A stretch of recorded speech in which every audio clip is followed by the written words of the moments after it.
Subscribe करें और bell दबाएं ताकि कोई खबर रह न जाए।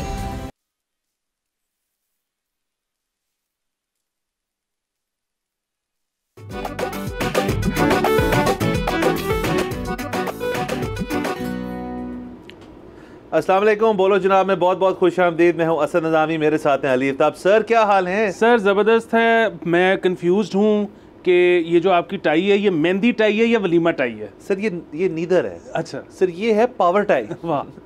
तो सर मैं बेसिकली सर फैसला कर लिया कि मैंने सर अब रेड्स और ब्राइट ब्लूज़ और संडेज़ को शायद पिंक्स में आ जाऊँगा मैं, जैसे आपका पिंक आज शर्ट चल रही है सर। अब सिर्फ सर पावरफुल टाइज आने लगी हैं। यानी कि आपकी तबीयत में शौकपन आ रहा है? सर थोड़ा वो भी आ रहा है, और सर मैं चाह रहा हूँ कि सर किसी किस्म का जो तज्जिया है ना, वो एक तो हमारे अल्फाज के थ्रू पहुँचे, लेकिन अब शो की टोन जो है ना उसके अंदर मैं थोड़ी सख्ती ला रहा हूँ सर। तो उसके लिए पावर टाइज चाहिए। और वैसे भी सर अमेरिकी इलेक्शन है, और आपको पता है अमेरिकी इलेक्शन के अंदर जो कमाला हैरिस जो है वो तो शायद टाई नहीं पहनेगी, खातून है, लेकिन डोनाल्ड ट्रंप साहब जो है वो हमेशा रेड टाई पहन के आते हैं। और रेड टाई पहन के आपको पता है किस किस्म की बातें करते हैं। तो मैं उनकी किस्म की बातें तो नहीं कर सकता, लेकिन सर मैं चाह रहा हूँ कि वो पावर टाई वाली चीज़ जो है ना वो मैं करूँ। नहीं सर, आप वो उस तरह की बातें भी करें, हमें रेटिंग्स चाहिए। सर वो बातें मैं नहीं कर सकता सर। वो उसके लिए ना अपने आप को, ख़ानदान वालों को और आपको बहुत ज़्यादा सर मुझे ना ज़मानतें देनी पड़ेगी पहले तो वो नहीं हो सकता। बहरहाल सर शो के अंदर हमारे पास बहुत ढेर सारी चीज़ें जो हैं वो हैं, और शुरुआत लेकिन करनी चाहिए कि इस मुल्क का जो सबसे बड़ा मसला है। अभी पिछले हफ्ते मैं खैर शो पे नहीं था, मैं आई वाज ऑन ब्रेक। तो लेकिन आपने बड़ा ज़बरदस्त एक प्रोग्राम किया जिसके अंदर IPPs के ऊपर एक बड़ी तफसीली गुफ्तगू हुई। अभी आने वाले दिनों के अंदर हमारे पास एक और भी IPPs पे एक स्पेशल शो है, वो मैं बताऊंगा नहीं ऑडियंस को, लेकिन उनके में बहुत स्पेशल गेस्ट भी है हमारे पास, तो वो आने वाले दिनों में ऑडियंस तक वो शो भी पहुँचेगा। अलबत्ता ये IPPs के किस्से पे तो आते हैं हम, क्योंकि इस पर पहली बात हो चुकी है। मैं एक और बात करना चाहता हूँ कि बिजली का सर जो इशू है वो अब इतना संजीदा और संगीन और एक इतना बड़ा मसला बन चुका है कि मैंने एक थ्योरी तो नहीं, मैंने एक लफ्ज़ जो है वो मैंने यूज़ करना शुरू कर दी कि ये बिजली का मसला जो है ना, ये it is now punching upwards. Punching upwards से मतलब मेरा ये है कि एक ज़माने में ये इशू होता था एक ऐसे तबके का जो गुर्बत में होते थे, उनका ये हमेशा मुस्तकिल मसला है। जो उसकी वजह ये नहीं है कि बिजली के अंदर बड़े चेंजेस आते रहे, उसके साथ साथ वो तो है ही, साथ साथ गुर्बत से लोगों को ऊपर भी लाया नहीं गया है। उसमें हुकूमती चीज़ें हो जाएँ और बहुत सारी चीज़ें, उनके फैक्टर्स उस पर नहीं आते। बट अब ये एक आपकी lower middle class and middle class जो है, आई वुड इवन से अपर मिडिल क्लास के अंदर ये इशू पंच अपवर्ड्स कर रहा है। अब ये जाके घरों के अंदर एक मसले मसाइल पैदा कर रहा है। दो वाक़यात जो मेरे नज़र से गुजरे बहुत ही खौफनाक, कि एक तो आई थिंक किसी एक ओवरहेड जो पैसेंजर जो पेडेस्ट्रियन ब्रिज होता है वहाँ से किसी ने छलांग मार दी। दो भाइयों के बीच में कोई लड़ाई होगी कि उन्होंने 30,000 रुपये का बिल पे कर दिया, किसी का कत्ल हो गया। एक फैसलाबाद की शायद वीडियो थी जिसके अंदर एक बाप ने अपनी दो बेटियों को कत्ल कर दिया। उस वीडियो बड़ी, मैं दोहरा नहीं सकता उसके अंदर क्या था। तो ये सारी चीज़ें जो है, जो हम एक बॉइलिंग पॉइंट की बात करते हैं, एक प्रेशर कुकर की बात करते हैं, मेरे ख्याल में सर उसकी लिड जो है ना अब मंडला रही है ना, तो वो इस बिजली के मसले से मंडला रही है। तो इसके ऊपर बात करना ज़रूरी है। गवर्नमेंट क्या कर रही है उसके ऊपर आ जाते हैं। आपको पता है शहबाज शरीफ साहब ने इस इशू को बाकायदा तौर पे एक टेकअप कर लिया है, और शहबाज शरीफ साहब जो है मेरे ख्याल में डेली इसके ऊपर कोई ना कोई चीज़ करते हैं। नेपरा की एक रिपोर्ट आई जो कि 2023 के दिसंबर में भी आई थी रिपोर्ट। ऐसी बात नहीं है कि ये को बड़ा इंकशाफ हुआ है। जो जुलाई अगस्त के महीने के अंदर, जून जुलाई अगस्त 2023 के अंदर भी नेपरा ने कहा कि डिस्कोज जो हैं उन्होंने बड़ी मारधाड़ की है कंज्यूमर के साथ, फ्लीस की है कंज्यूमर को। उसी तरह की एक रिपोर्ट जो है अभी आज से कुछ दिन पहले आई है। नोटिस हो गए सर, 30 दिन में इसका जवाब दें, डिस्कोज जवाब दें हैं, ये करें वो करें, होना कुछ नहीं है। ये बात तो हम करते ही हैं। अलबत्ता मुसद्दिक मलिक साहब आए एक प्रेस कॉन्फ्रेंस के ज़रिए, उन्होंने पूरे अवाम को एक चीज़ से आगाह किया कि हुकूमत जो है वो ट्रेजरी से 50 बिलियन रुपए जो है वो इंजेक्ट करेगी इस मसले के अंदर, और कंज्यूमर्स को एक 10 दिन का रिलीफ मिलेगा जुलाई और अगस्त के बिलों के अंदर, और 86% कंज्यूमर्स को इस 50 बिलियन रुपीज़ से मुस्तफ़ीद किया जाएगा कि उनकी थोड़ी ईज़ आए उनकी ज़िंदगी में बिजली के बिलों के अंदर। तो ये सर सारा मैंने सर आपको बयान कर दिया कि गवर्नमेंट क्या कर रही है। हमें लग रहा है कि मुल्क जो है इस एनर्जी क्राइसिस के अंदर कर क्या सकता है, क्या होने को जा रहा है। और जैसे मैंने कहा, क्योंकि ये मसला पंच अपवर्ड्स कर रहा है, वो दिन दूर नहीं है कि ये हर शख्स का मसला बने। जी, ये बिल्कुल आपने ठीक कहा है, लेकिन ये बहुत ही बुरी बात है अगर एक्चुअली होने जा रहा है। अगर तो ये सियासी नारा है हुकूमत का, सियासी नारा है तो फिर कोई बात नहीं, वो तो आपको पता है बहुत चलते रहते हैं। इलेक्शन से पहले इन्होंने कहा था कि हमारे को 200 यूनिट फ्री दिया करेंगे, वो सियासी नारा था। अगर ये हकीकतन इतने बिलियंस ऑफ रुपीस, ये जो आपने अभी फिगर दोहराया 50 बिलियन रुपीस अगर इंजेक्ट करने लगे हैं सिस्टम में, लोगों को इस तरह से रिलीफ देने लगे हैं, तो ये खुशी की बात नहीं है, ये मातम की बात है। उसकी वजह ये है कि इसका मतलब है कि इस हुकूमत को पता लग गया है कि उनके पास 1 साल से कम रह गया। ये आपको याद होगा कि इमरान खान साहब पहले तो यकीन नहीं आता था उनको कि वोट ऑफ नो कॉन्फिडेंस होने जा रहा है। जब उनको यकीन आ गया था कि अच्छा ये वाकई होने वाला है, तो आपको याद होगा उन्होंने पहली हरकत क्या की थी, उन्होंने पेट्रोल सस्ता कर दिया, जिसको पेट्रोल बॉम्ब का पीडीएम कहती है। बिल्कुल। अगर ये इन्होंने कर दिया तो इसका मतलब है 1 साल के अंदर ये जा रहे हैं, क्योंकि ये हुकूमत तो जब आई थी तो ये इस नारे के साथ आई थी, ये इस कन्विक्शन के साथ आई थी कि हम आए हैं मुश्किल फ़ैसले करने। मुश्किल फ़ैसले क्या हैं? मुश्किल फ़ैसले यही तो हैं, बिजली की कीमत बढ़ाना, पेट्रोल की कीमत बढ़ाना, यही तो हैं मुश्किल फ़ैसले। अगर ये उसमें इंजेक्ट करने लगे हैं पैसे, तो इसका मतलब है कि इनसे मुश्किल फ़ैसले नहीं हुए और ये अब ऑन देयर वे आउट हैं, और ये चाहते हैं कि फिर जो अगला आए वो फिर निबड़े फिर इससे, जिस तरह इनको अच्छे हालात नहीं मिले, साजगार हालात नहीं मिले, अगले को भी ना मिले। सो ये एक ख़तरनाक बात है। देखिए, इसका मतलब ये भी नहीं है कि हम ऐसा नहीं चाहते कि आवाम को रिलीफ ना मिले, यकीनन मिले, हम आवाम का हिस्सा हैं, लोगों को मिलेगा तो हमें भी मिलेगा। लेकिन बुनियादी बात यह है कि जो रिलीफ है ना वो मिलना चाहिए आपका सिस्टम ठीक होने से। देखें, ये जो आप कह रहे हैं कि चोरी होती है बिजली, ठीक है, जाहिर है इसमें डिस्कोज मुलव्वस होते हैं, उनके मुलव्वस हुए बगैर ये हो नहीं सकता, वो चोरी बंद होनी चाहिए। अच्छा, इसी तरह ओवर बिलिंग होती है, वो ख़त्म होनी चाहिए। इसी तरह जिस डेट पर रीडिंग लेनी चाहिए उसके बजाय किसी और डेट पर रीडिंग ले ली जाती है, नहीं होना चाहिए। इसी तरह हमारे जो पावर प्लांट्स हैं वो उनके पीछे कोई प्लानिंग नहीं होती कि आपने पावर प्लांट अगर लगाना है तो वो लोकल फ्यूल पे चलने वाला होना चाहिए, अगर इंपोर्टेड फ्यूल पे चलने वाला है तो फिर उसको पोर्ट के करीब होना चाहिए। इसी तरह एक पावर प्लांट को या तो इंडस्ट्री के पास होना चाहिए या इंडस्ट्री को पावर प्लांट के पास होना चाहिए। अब ये वो सारी चीज़ें हैं जो कि ठीक होने की ज़रूरत है। ये आज ठीक हो जाएं तो आप देखेंगे कि आपकी एफिशिएंसी बढ़ जाएगी। जब आपकी एफिशिएंसी बढ़ जाएगी तो आपकी प्रोडक्शन बढ़ जाएगी, आपकी प्रोडक्शन बढ़ेगी, आपकी एक्सपोर्ट बढ़ेगी, आपकी एक्सपोर्ट बढ़ेगी, ये जो आपका कैपेसिटी चार्जेस का बिल है ये नीचे आ जाएगा। सो ये सब कुछ करने की ज़रूरत है, लेकिन ये इस सब में से कोई एक चीज़ भी आप बताएं कि आपने हुकूमती किसी अहलकार से सुनी है कि वो ये सब कुछ करने लगे हैं? इनमें से कोई एक बात भी नहीं करते, वो सीधी सीधी बातें करते हैं। 2 नंबर 1 वो कहते हैं कि जी हम IPPs के साथ कॉन्ट्रैक्ट निगोशिएट करेंगे, और नंबर 2 वो कहते हैं कि हम कौमी ख़जाने में से पैसे इंजेक्ट कर देंगे या हम और पैसे छाप के इंजेक्ट कर देंगे। सो ये तो रेसिपी फॉर डिज़ास्टर है। सर डिज़ास्टर, देखें पैसे छापने का मतलब है, अब देखें हमने जो शरह सूद है उसको 19.5 पे ले आए हम, गिरी है फिर से। इसका मतलब है कि आपके इन्फ्लेशन इंडिकेटर्स जो हैं वो नीचे जा रही हैं। अब अगर आपने 50 बिलियन देना है, अब वो लोकल बैंक से बोरो करके दें, मेरे ख्याल में वो कैपेसिटी तो ख़त्म होती जा रही है स्लोली बट स्टेडली।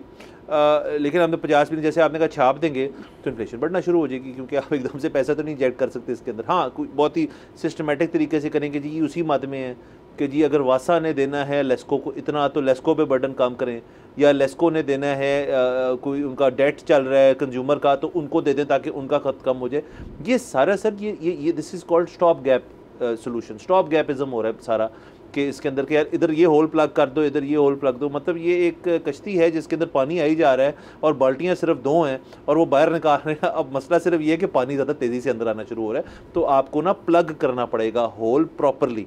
और उसका तरीका ये है कि सर कि आप रिफॉर्म, पॉलिसी एंड रिफॉर्म। अब ये तो चले सर, मेरे ख्याल में अच्छी चीज़ इसके अंदर चले, एक पहलू मुस्बत भी इसके अंदर ये कि गवर्नमेंट ने फाइनली, जो आप और मैं बात करते रहते हैं कि इस मुल्क का सबसे बड़ा मसला जो है वो सिक्योरिटी तो है ही है डेफिनेटली, कोई इससे, लेकिन इस वक्त इस मुल्क का सबसे बड़ा मसला जो है वो एनर्जी है। क्योंकि मईशी तौर पर अगर आपने सिक्योर होना है, अगर आपने सॉलिड होना है, आपको चाहिए एक्सपोर्ट्स बढ़ें, आपको चाहिए डोमेस्टिक आपकी जो इंडस्ट्रीज़ हैं वो चल पड़ें, पहिया चले इकॉनमी का, इंजेक्ट करें उसके अंदर, लोगों के अंदर कोई रिटेल बिजनेसेस चलने सबको। सर उसके लिए आपको बिजली चाहिए, ये सीधी बात है। अच्छा, बिजली का सर दूसरा लतीफ़ा बहुत बड़ा इस दफ़ा हुआ है कि अब ये बारिशों का सिलसिला चला है पिछले कुछ दिन, मुझे इस तमाम इलाकों का नहीं पता, बट मैं जिन लोगों से पूछ रहा हूँ कि इतनी टिका के कोई लोड शेडिंग हुई है, और ये भी कि बारिश तो चले उसे एक दिन हुई थी, बहुत ज़्यादा हुई थी, उसके बाद इतनी लोड शेडिंग की है उन्होंने। अब उसकी वजह क्या है नहीं पता किसी को कि जी क्यों इतनी बत्ती जा रही है। अच्छा, अब लोग फिर जैसे हमने बात की राशन भी कर रहे हैं बिजली को, लोग अब बहुत कंजर्वेटिव हो रही है अपनी बिजली के साथ, तो इनको लग क्या रहा है मुझे समझ नहीं आ रही। सर ये पहली दफ़ा हुआ है कि मैं आपको दावे से कह सकता हूँ कि हमने, आपने और मैंने कलेक्टिवली इतना टाइम, हमने काफ़ी गवर्नमेंट्स जो हैं वो देखी हैं, हमने पीपल्स पार्टी की 2008 से लेकर फिर नून लीग, फिर इमरान खान, फिर नून लीग एंड देन बैक, कोई ना कोई सर लाया अमल जो है ना वो सामने हमें ना एक ग्लेयरिंग सा नज़र आता था कि यार ये जो है ना ये एक पॉइंट है कि इस गवर्नमेंट का कोई लाया अमल है ही।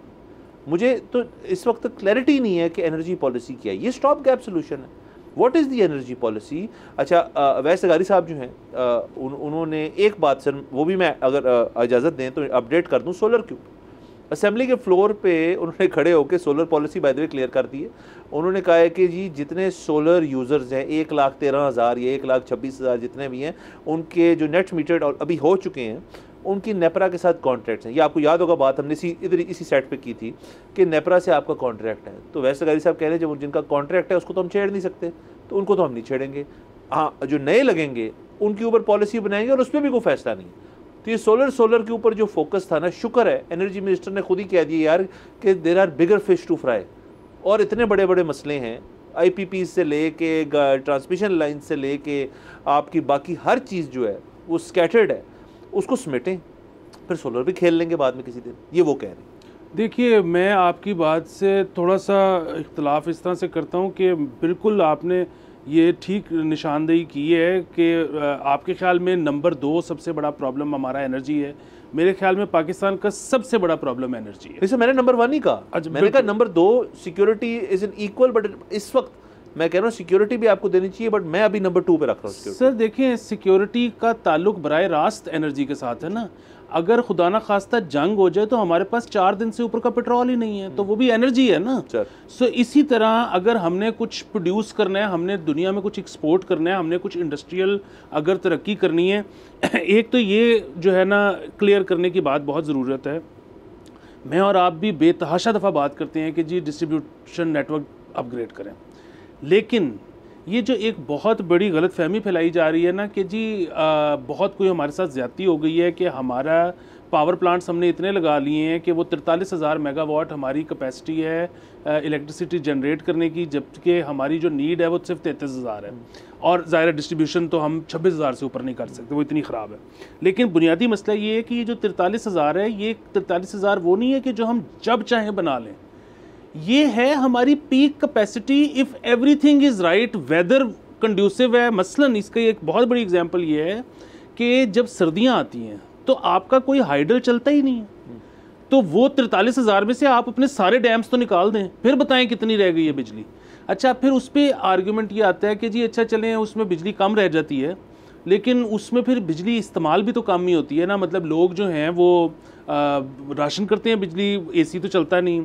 देखिए, एक तो बात ये है कि पहले आपकी कम बिजली इस्तेमाल होती थी क्योंकि साथ आप गैस पंप करते थे, अब गैस आनी हो गई है बंद, ऊपर से गैस अब इतनी महंगी होती चली जा रही है कि आपको शायद बिजली उससे सस्ती लगे और 1-2 सालों में।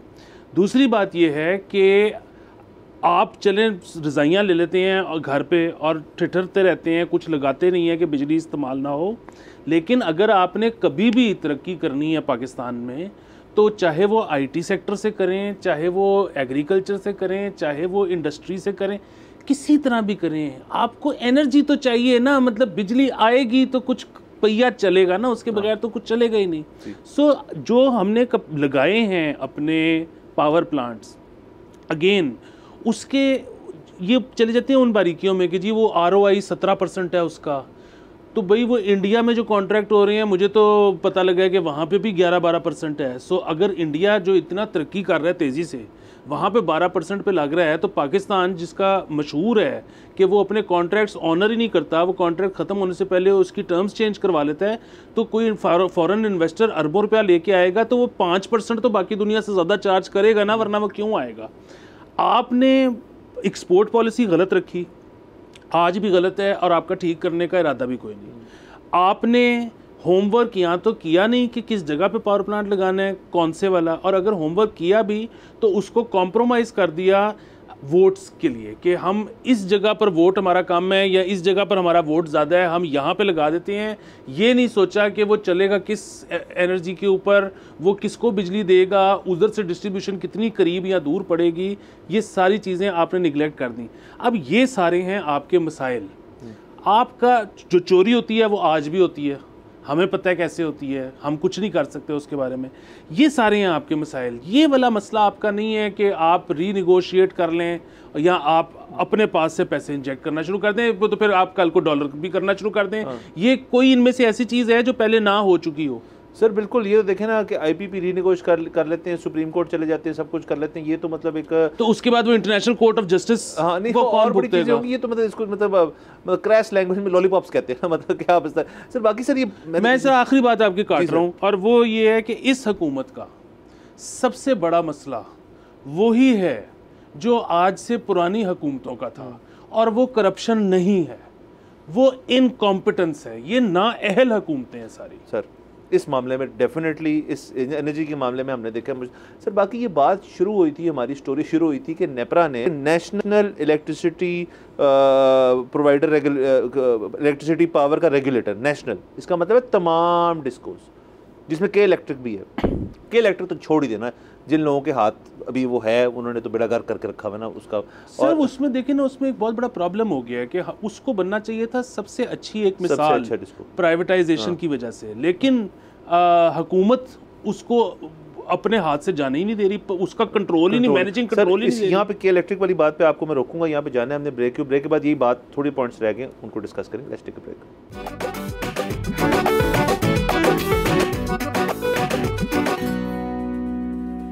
Welcome back from the break. आप देख रहे हैं बोलो जनाब। नाज़रीन, ब्रेक से पहले डिस्कस कर रहे थे इलेक्ट्रिसिटी इश्यूज़ मुल्क को बहुत परेशानी का बायस बने हुए हैं ये सारी चीज़ें। लेकिन सर जो नेपरा की रिपोर्ट है मैं उसका जिक्र कर रहा था, के इलेक्ट्रिक पे आते हैं कि ये तमाम डिस्कोस का एक रेगुलेटर है नेपरा, तमाम डिस्कोस का, और ये रिपोर्ट भी डिस्कोस के बारे में है, पहले भी आ चुकी, जैसे मैंने कहा 2023 में भी इस किस्म की इससे मिलती जुलती रिपोर्ट आई थी। ये तो उससे ज़्यादा संगीन नौयत की कह सकते हैं आप। लेकिन सर पिछली दफ़ा जो रिपोर्ट आई थी उसके बाद क्यों नहीं डिस्कोस का कुछ चेंजिंग आई, उनके निज़ाम में, उनके स्ट्रक्चर में, उनके लोगों में, उनके रेगुलेटर में। मतलब रेगुलेटर तो ये होता है ना कि जो रेगुलेट करके एक चीज़ को चेंज कर दे, एक चीज़ को ठीक कर दे।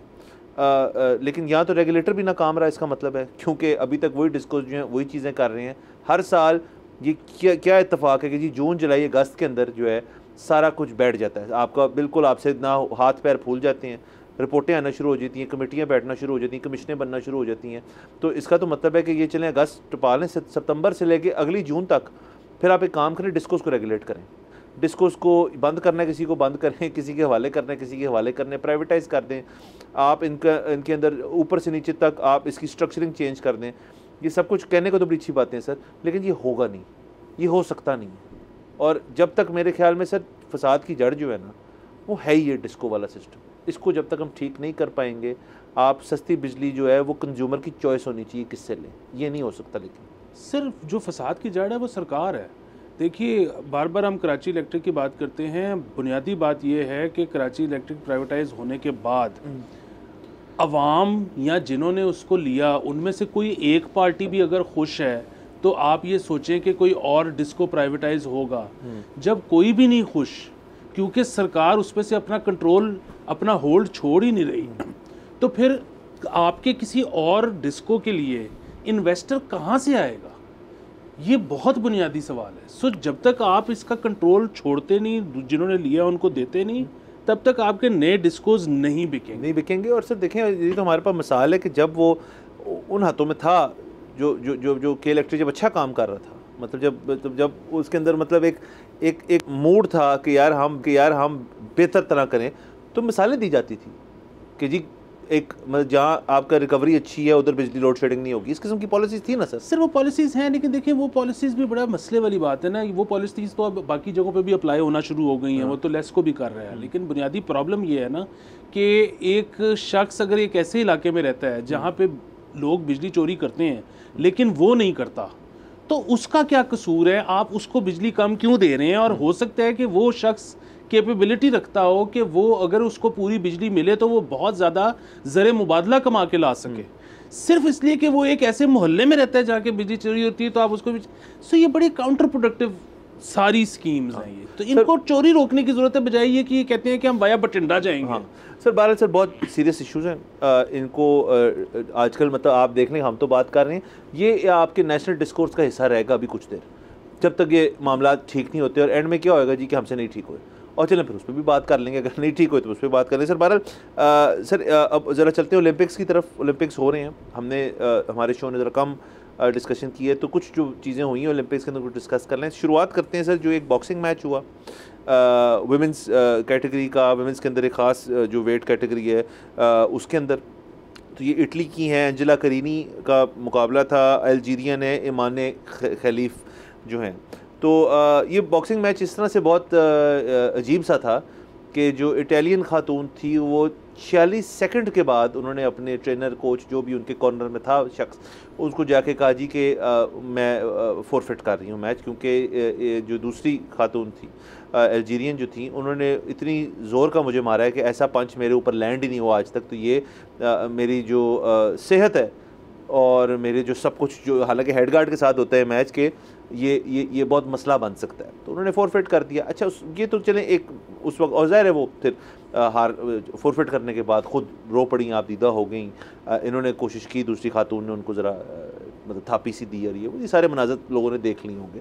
तो इसके अंदर कंट्रोवर्सी सर ये बनी कि जो ये अल्जीरियन खातून है, इनके ऊपर ट्विटर के ऊपर बड़े ट्विटर हार्ड हिटर्स, यानी कि इलॉन मस्क से लेके जेके राउलिंग जो ये हैरी पॉटर बुक्स की राइटर हैं, वो बड़ी आउटस्पोकन है इस इशू के बारे में कि ये जो हैं ये ट्रांसजेंडर कैटेगरी की एक खातून थी जिन्होंने ट्रांजिशन किया है फ्रॉम मेल टू फीमेल, और इनको OIC जो है, ओलंपिक इंटरनेशनल कमेटी जो है, उन्होंने इजाज़त दी लड़ने की इस मैच में, और एक ऐसी खातून से जो बचपन से खातून है।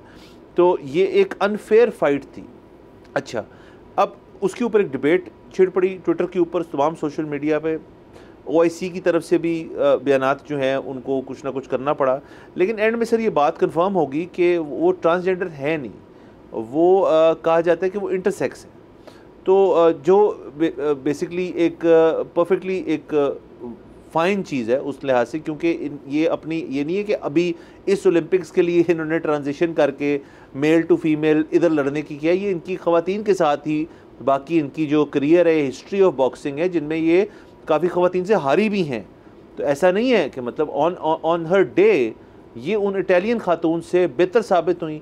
अगर इनका हुक या जो भी कहते हैं उसको, या अपर कट या जो जैब जो है वो उस दिन बेहतर चल रहा था, तो उन दूसरी वालों को उसके लिए अपनी सेफ्टी की खातिर फोरफिट करना पड़ा। उसके बाद जो इतना फटा पड़ गया ये कि नहीं जी ये बड़ा ये हुआ, बड़ा वो हुआ। इसके अंदर अपडेट एक और भी है, ये तो खैर ये आज की अपडेट है कि इंटरनेशनल बॉक्सिंग एसोसिएशन जो है, इनका भी ओलंपिक इंटरनेशनल कमेटी से एक फटा चल रहा था, जिसमें OIC ने कहा कि हम इंटरनेशनली आपको रिकग्नाइज़ नहीं करते।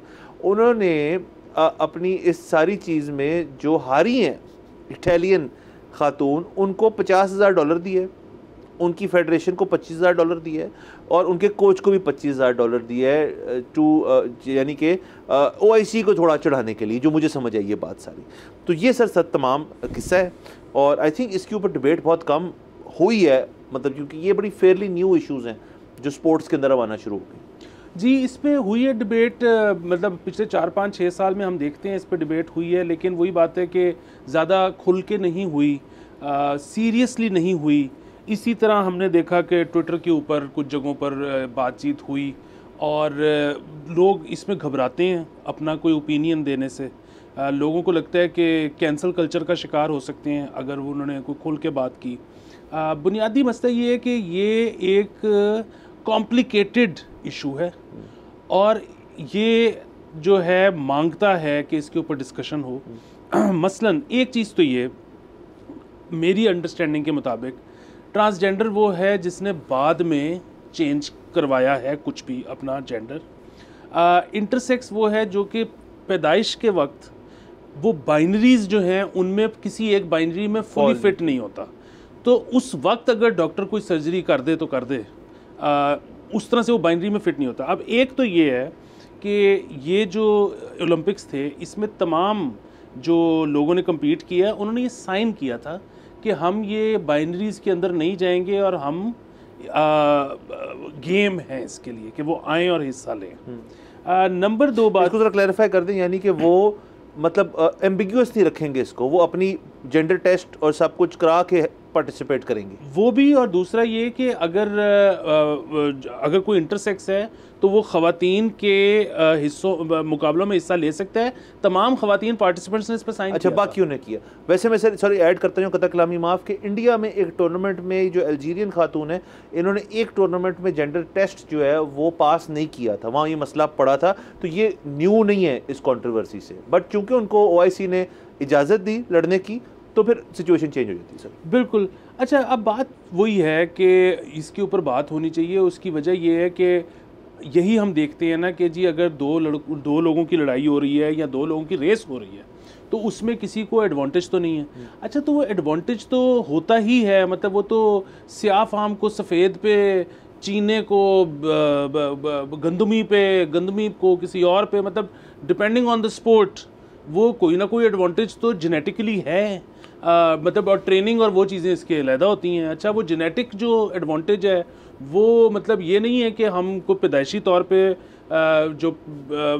वो पैदाइशी तौर पे तो होता ही है, लेकिन वो इस वजह से होता है कि उसके आबाओ वजदाद, उसके बुजुर्ग वो किस तरह का इवॉल्व हुए सारे एज अ पॉपुलेशन। सर अब इस तरह जैसे मैराथन रनिंग होती है, मतलब कितने कितने हज़ार मीटर की जो रेस होती है उसके अंदर आपकी जो ये क्यों है कि एक सर्टन बॉडी टाइप के, एक सर्टन स्किन टोन के, एक सर्टन कॉन्टिनेंट के सर्टन ममालिक जो हैं, जो कि कीनिया हो जाए, इथियोपिया हो जाए और बाकी हो जाए, वो ही क्यों जीतते हैं उसके अंदर ओलंपिक गोल्ड? क्योंकि वो उनका एक स्किल सेट है और उन्होंने अपने मुल्क के अंदर सबको कहा हुआ है कि ये आप कर सकते हैं बेहतर बाकी दुनिया से, तो इसमें पार्टिसिपेट करें। सेम 50 मीटर 100 मीटर जो सबसे स्टार है इसका पिछले 10 साल का, वो हुसैन बोल्ट है।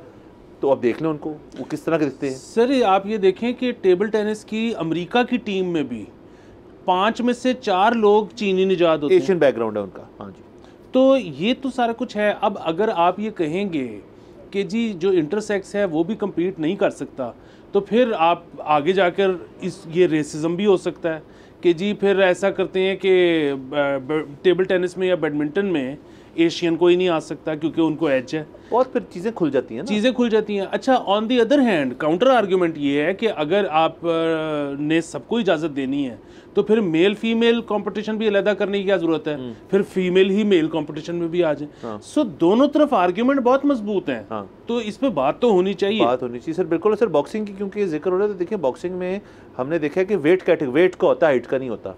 ज़ाहिर एक बंदा की हाइट ज़्यादा है, उसका जो पहुँच है वो ज़्यादा है उसके ऊपर, लेकिन हमने ये भी देखा है कि one of the greatest of all time is Mike Tyson. Mike Tyson कोई शख्स लंबा तो नहीं था, लेकिन अपने से वेट कैटेगरी में सेम, लेकिन अपने से हाइट में मेरे ख्याल में 1-1, 1.5, 2-2 फुट लंबा को उनसे बंदा हो तो वो अंदर जाके अपर कट मार के रहते थे, क्योंकि वो उसका स्किल सेट था, टैलेंट था कि मतलब so you have to make do with आपकी जो बॉडी की पीक परफॉर्मेंस है। आप टेनिस देख लें, आप टेनिस के अंदर आप हिस्टोरिकली देख लें तो एक डोमिनेंस रही है वाइट एथलीट्स की। ये नहीं कि अफ्रीकन अमेरिकन या बाकी ब्लैक एथलीट्स नहीं आए, लेकिन विमेंस टेनिस कैटेगरी में चले जाएं तो एक ही नाम है, वो सेरेना विलियम्स है। मतलब अब फिर खोलें जेनेटिक बुक खोलें और देखें भाई क्या सेरेना विलियम्स में, इसमें तो बड़ी एक फिल्म भी मौजूद है किंग रिचर्ड के नाम से, वो देख लें क्या है भाई। क्योंकि उनके वालिद ने, जिसका नाम रिचर्ड था, बचपन से उनको खिलाया पिलाया सब कुछ टेनिस की के लिए, बनाया एक टेनिस स्टार था। तो उस बंदे का जो एज है जो बचपन से, और जो बंदा 15 साल की उम्र में टेनिस शुरू करेगा वो डिफरेंट होगा। सो इसके अंदर भी फिर ये डिबेट्स जो हैं ये शुरू हो जाएंगी जी कि अब वैसे कर लें वैसे कर लें। सो ये असल में ये एक बुनियादी इस मसले को हल करने का एक ज़रिया बन सकता है इस केस को आगे ले जाके, ताकि आगे कन्फ्यूजन ना हो। बिल्कुल। और मैं इस चीज़ पे पहुँचा हूँ कि हम जो है सब कॉन्टिनेंट के लोग, हम किसी भी स्पोर्ट में कोई ज़्यादा अच्छे नहीं हैं। और उसकी सर अभी हमारे साथ जैवलिन का इवेंट जो है वो होने वाला है सर, उसको देखेंगे हम सर, इंशाल्लाह मेडल लाएगा सर, इंशाल्लाह लेके आएगा। लेकिन फिर वही बात है ना कि 24 करोड़ में से एक बंदा अगर निकल भी आया है तो चलें इंडियंस भी आप साथ मिला लें, मतलब वो उधर भी नीरज बड़ा अच्छा है। हाँ, आप ये कह रहे हैं कि हिस्टोरिकली हमारे जितने मेडल्स हमारे सब कॉन्टिनेंट ने, खित्ते ने लिए वो मिला के इतने ज़्यादा नहीं है, मतलब एक ही जो मुल्क है उसके बहुत ज़्यादा है हमसे। बिल्कुल। सो मेरा ख्याल है कि ये जो यहाँ पे ज़रख़ेज़ ज़मीन है ना ये उसका कसूर है। हमने उस तरह से मतलब जिस तरह से स्याह फ़ाम लोगों ने ग़ुलामी की, सख्त किस्म की ग़ुलामी, हमने भी ग़ुलामी की लेकिन शायद वैसी सख्त नहीं थी। यहाँ पे जो है ज़रख़ेज़ ज़मीन थी, कहीं पे भी दाना उग जाता था। हमने बेसिकली हमारे जो बुज़ुर्ग थे ना उन्होंने चारपाइयों पे लेट के लस्सियाँ एंजॉय की हैं और हुक्के मारे हैं। सो हम इसीलिए इतने काहिल और सुस्त निकले हैं। तो मैं इस नतीजे पहुंचा हूं कि गुलामी करना बहुत ज़रूरी है अगली नस्ल के लिए। तो इसलिए मेरी आपको अप्रोच का पता है कि एब्सोल्युटली यस। ये हमारी आप देखें कि अगली नस्लें जो है ना उसकी वजह से फ़ायदा उठाएंगे। सर ये इसको ग्रामेटिकली बेहतर कर लेते हैं। ये मुझे बड़ा एब्सोल्युटली नॉट का जब नारा था तो मैंने कहा था इसको अगर यस करना है तो नॉट हटा दो, एब्सोल्युटली मतलब कि यस कहने की जरूरत ही नहीं है, एब्सोल्युटली के आगे एक्सक्लेमेशन मार्क सर वो लगा दे तो ये ग्रामेटिकली करेक्ट भी हो जाएगा और डाइजेस्टेबल भी हो जाएगा थोड़ा सा। सर बहरहाल ये आपकी बात ठीक है सर। मतलब मैं दूसरी बात की बात की गुलामी वाली बात जो है इससे ज़रा हम रहते हैं दूर, क्योंकि आपको पता है ये डिबेट बहुत दफ़ा पहले हो भी चुकी है। तो इस पर हमारे सियासतदानी बड़े कन्फ्लिक्टिंग है, आया करनी है नहीं करनी। बहरहाल यहाँ पे जाने हमने ब्रेक के ऊपर, प्लीज स्टे विद अस।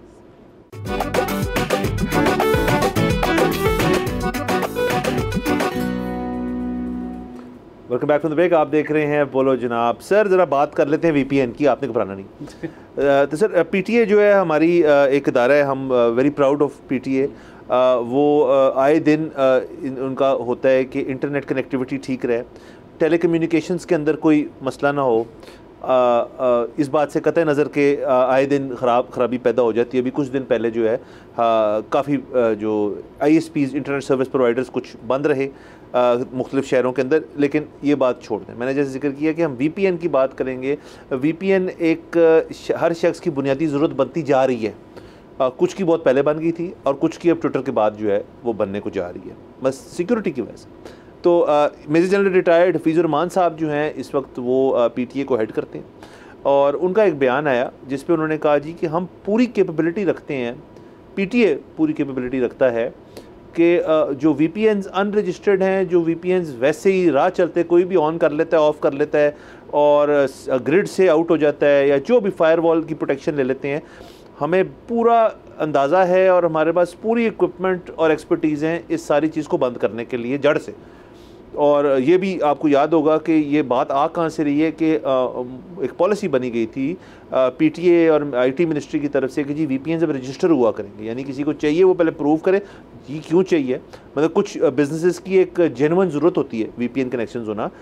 तो वैसे ही मतलब तफरीह के लिए अगर आपने VPN लगा ली है तो उसके ऊपर वो कह रहे हैं कि हम नहीं करने देंगे और हम कैपेबिलिटी रखते हैं, हम डिस्कशन शुरू होगी इसके ऊपर। उसके साथ साथ PTA ने ये भी कहा है कि अगर तो फेडरल गवर्नमेंट हमें कहे तो हम ट्विटर बहाल करने को तैयार हैं। अच्छा देखिए, एक तो ये कि अगर कोई तफरीहन भी करना चाह रहा है और अगर रजिस्टर करवा देता है तो फिर तो PTA को मसला नहीं होना चाहिए। उसको बताना पड़ेगा क्यों रजिस्टर हो रहा है। हाँ नहीं, वैसे मैं ये कह रहा हूँ कि जब एक किसी शख्स ने रजिस्टर करवा दिया यानी उसके बाद PTA मॉनिटर कर सकता है कि क्या एक्टिविटी हो रही है। तो फिर अगर वो तफरीह कर रहा है तो फिर ये PTA बाद में देख सकता है कि जी वो जो तफरीह है वो कानून की हदूद के अंदर है कि उसके बाहर है। जैसे VPN लग गया तो फिर थोड़ी सी मतलब धुंधली सी हो जाती है ना विजन उसके बाद PTA की, मतलब ख़त्म नहीं धुंधली हो जाती है। तो एक तो ये बात हो गई। दूसरा आपको पता है कि मैं और आप बुनियादी तौर पे बंदिश कल्चर के ख़िलाफ़ हैं, लेकिन ये एक ऐसा इंस्टेंस है कि मेरा दिल है कि ये एक दफ़ा कर दें।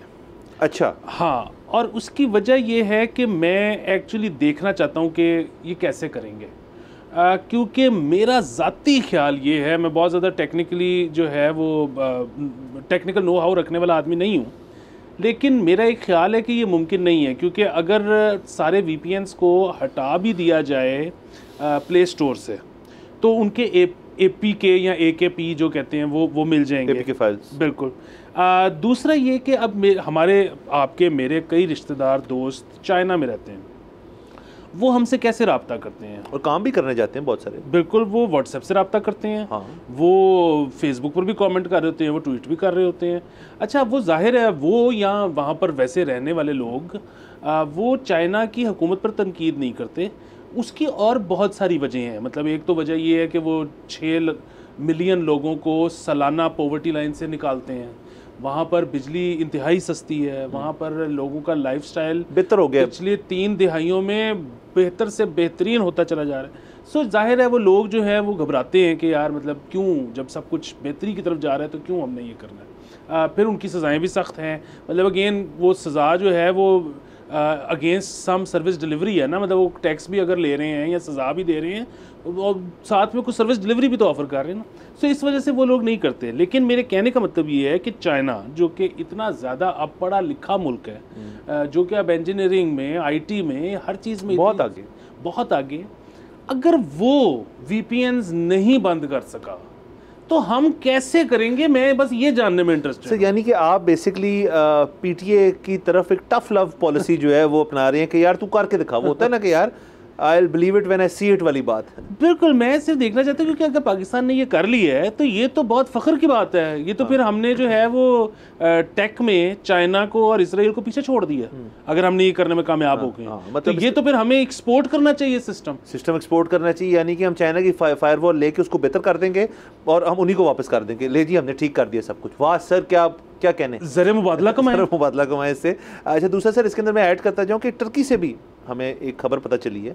ये ट्विटर वाली चीज़ जो हुई है, ये को हम वाहिद मुल्क नहीं है जो ये ऐसे कर रहे हैं। टर्की में इंस्टाग्राम जो है उसको बंद किया गया है और उसी तरीके से किया गया जैसे हमें किया, किसी को पता ही नहीं किसने किया और क्यों किया, लेकिन बंद है।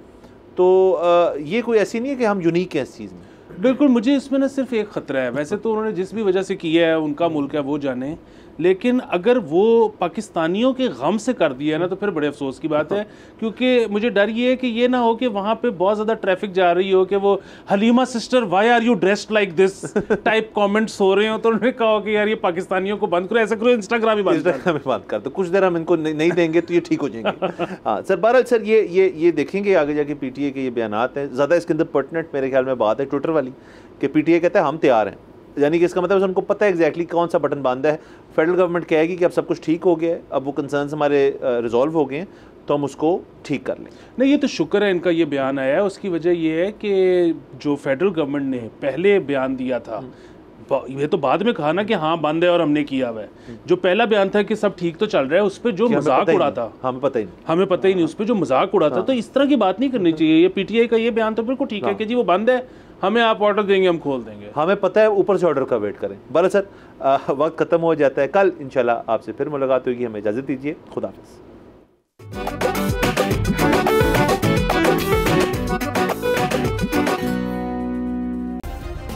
सब्सक्राइब करें और बेल दबाएं ताकि कोई खबर रह न जाए।